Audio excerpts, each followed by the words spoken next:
खबर शामिल कयूं पिया रुकुन मुरडा खां। पीपी ज़िले सांगल जे अहम अॻवान वॾेरो इलालुद्दीन जुनेजो बुलेटिन न्यूज़ सां मौजूदा सियासी सूरत हाल ते ॻाल्हाईंदे चयो त 31 मार्च ते अवाम दुश्मन वज़ीर आज़म इमरान खान जी सियासी ख़ात्मे जो ॾींहुं आहे ऐं 31 मार्च ते पीटीआई वारा इमरान खान जे सियासी जनाज़ो खणण जी हींअर ई खां तैयारी कनि। अपोजिशन वारनि वटि मेंबरनि जो स्कोर पूरो आहे। 31 मार्च ते इमरान खान खे घर भेरो करण लाइ दमादम मस्त कलंदर थींदो। उस्मान बोज़दार जी इस्तीफ़ा ॾियण सां इमरान खान नथो बची सघे।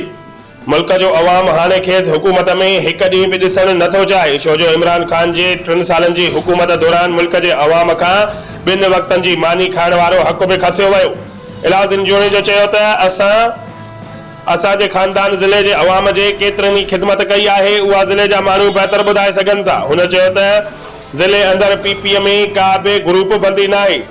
असां सभु बिलावल भुट्टो ऐं आसिफ अली ज़रदारी जी क़यादत में पीपीअ जी तिरंगी झंडे हेठि मुतहद आहियूं, जंहिंजो सबूत अॼु ज़िले जे हर ॻोठ मां जीए भुट्टो जे नारे जो आवाज़ अची रहियो आहे।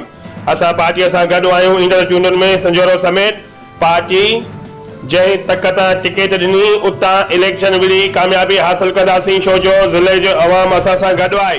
रिपोर्ट करे रहियो आहे जान मोहम्मद बे न्यूज़ रुकुन।